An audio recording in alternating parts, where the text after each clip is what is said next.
Olá, gente querida. Hoje é segunda-feira da 14ª semana do Tempo Comum. Nós estamos meditando o capítulo 9 do Evangelho de Mateus. E hoje encontramos o texto bonito da cura da hemorroíça e da ressurreição da filha de um chefe da sinagoga. O texto é de Mateus, capítulo 9, versículos 18 a 26. Enquanto Jesus estava falando, um chefe aproximou-se, inclinou-se profundamente diante dele e disse: "Minha filha acaba de morrer. Mas vem, impõe tua mão sobre ela, e ela viverá." Jesus levantou-se e o seguiu, junto com os seus discípulos. Nisto, uma mulher que sofria de hemorragia há 12 anos, veio por trás dele e tocou a barra do seu manto. Ela pensava consigo: se eu conseguir ao menos tocar no manto dele, ficarei curada. Jesus voltou-se e, ao vê-la, disse: "Coragem, filha, a tua fé te salvou." E a mulher ficou curada a partir daquele instante. Chegando à casa do chefe, Jesus viu os tocadores de flauta e a multidão alvoroçada, e disse: "Retirai-vos, porque a menina não morreu, mas está dormindo." E começaram a caçoar dele. Quando a multidão foi afastada, Jesus entrou, tomou a menina pela mão e ela se levantou. Esta notícia espalhou-se por toda aquela região. Palavra da salvação. Glória a vós, Senhor. Minhas irmãs, meus irmãos, encontramos nesse texto a narrativa de dois milagres conectados, tecidos entre si: a ressurreição ou o reavivamento da filha de um chefe da sinagoga. Pelo paralelo de Marcos, nós sabemos o nome dele, era Jairo. E a cura de uma mulher que sofre de um fluxo permanente de sangue, uma hemorragia, a hemorroíça. Aqui é importante logo situar duas coisas. No sistema legal de pureza de Israel, o sangue, a mulher tem um fluxo permanente de sangue. O sangue e o cadáver, a menina morreu. O sangue e o cadáver são as coisas mais impuras para o sistema legal de pureza e impureza de Israel. Leia, por favor, em casa, na sua Bíblia, Levítico, capítulo 15, versículos 19 a 30, sobre o sangue. Levítico 15, de 19 a 30. Leia também Números, capítulo 19, versículo 11. Números 19, versículo 11. Mateus abrevia Marcos e se atém àquilo que é essencial. Acrescenta também uma nuance, um detalhe ou outro, segundo a sua compreensão teológica. Olhemos então, em primeiro lugar, para os versículos 18 e 19. É o início da narrativa. Um chefe da sinagoga, cujo nome, pelo Evangelho de Marcos, sabemos que era Jairo, ele se inclina profundamente diante de Jesus. É sinal de respeito, é sinal também de adoração. E ele comunica a Jesus: "Minha filha acaba de morrer." É interessante lembrar aqui as ressurreições feitas pelo profeta Elias em 1 Reis 17, pelo profeta Eliseu em 2 Reis capítulo 4. A filha do chefe da sinagoga, muito provavelmente, simboliza todo o sistema sinagogal. O Evangelho de Mateus foi escrito pelo ano 80 e havia de fato um grande conflito entre a perspectiva de Mateus, como Mateus interpreta a lei mosaica, e como os fariseus assim o fazem. E como Mateus resgata o ensinamento de Jesus sobre a lei.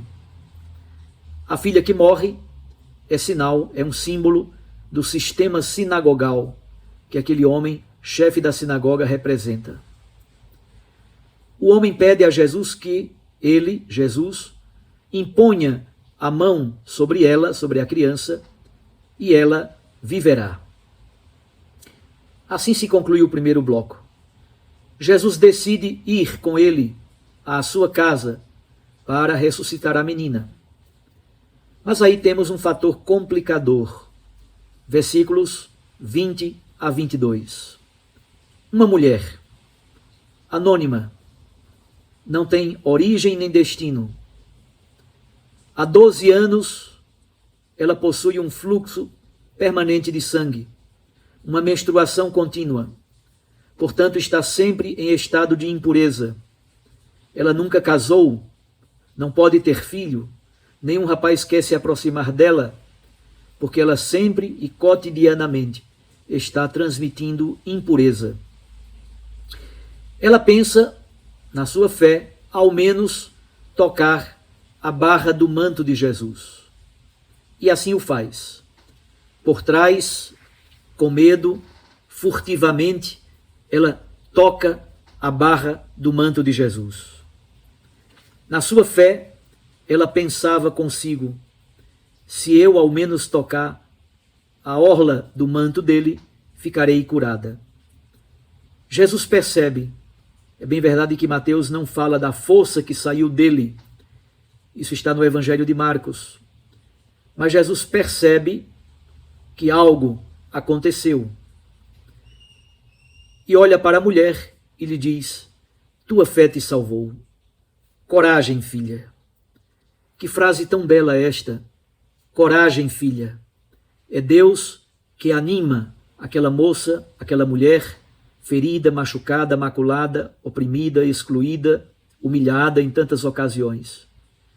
Deus se aproxima dela. Deus a vê no seu sofrimento e na sua lamúria. Jesus também a chama de filha.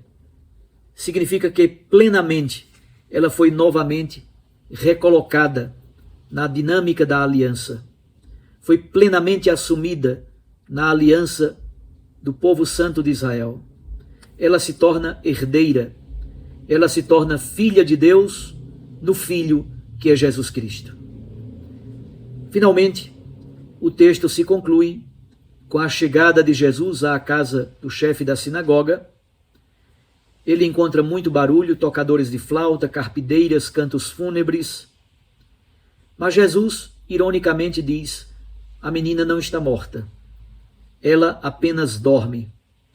É bom recordar daquele episódio da travessia do mar, em que Jesus dorme na barca. Essa menina também não está morta. Ela dorme. Um sono profundo, é verdade, mas dorme. Essa cena recorda exatamente a ressurreição de nosso Senhor Jesus Cristo. Tendo adormecido na mansão dos mortos, ao terceiro dia, viva está e ressuscita em nossa história. Jesus toma aquela mocinha pela mão. Na verdade, melhor do que chamá-la de criança, é melhor chamá-la de mocinha, de adolescente, de jovenzinha. Ela não é propriamente uma criança, ela é uma coracion. Coracion significa adolescente, alguém que está praticamente em idade de casamento.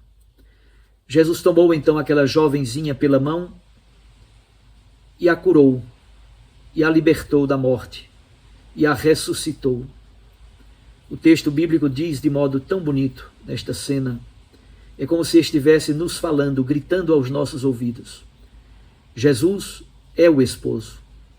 Jesus é o verdadeiro esposo que finalmente tira aquela jovem da situação do luto, da dor e da humilhação. E a sua fama se divulga por toda a região. Como nós poderíamos rezar esta palavra, praticar a palavra de Deus, refletir melhor durante a nossa semana sobre a palavra que Deus nos comunica? Eu diria 3 coisas para a nossa meditação e para a nossa oração. A primeira é a situação das mulheres, tanto na igreja como na sociedade em geral. Vamos refletir um pouquinho sobre a situação destas mulheres, de todas as mulheres da face da terra. Nós temos a graça de ter, exatamente hoje, uma mulher. Esta mulher com fluxo permanente de sangue. E a outra, uma jovenzinha, que se torna mulher, que se torna filha, que se torna membro pleno da aliança com o Senhor. E qual é a situação das mulheres em nossas comunidades eclesiais e na sociedade? A segunda coisa para a nossa oração e para a nossa meditação. Vamos rezar um pouquinho sobre os toques libertadores de Deus. Os toques salvíficos de Deus. Deus, com seus toques salvadores, salvíficos, libertadores, Ele vai nos refazendo, nos convertendo e nos impulsionando para o reinado de Deus. Terceiro elemento importante do texto de hoje, o poder da fé. Aquela mulher hemorroíça tem fé. O chefe da sinagoga tem fé. Tua fé te salvou. Jesus é o Senhor da vida. Ele não se contamina nem com o cadáver, nem com o sangue. Ele não se contamina ao ser tocado pela hemorroíça, exatamente porque ele é Senhor da vida. E a fé daquela mulher hemorroíça encontra no Senhor uma porta bela de diálogo.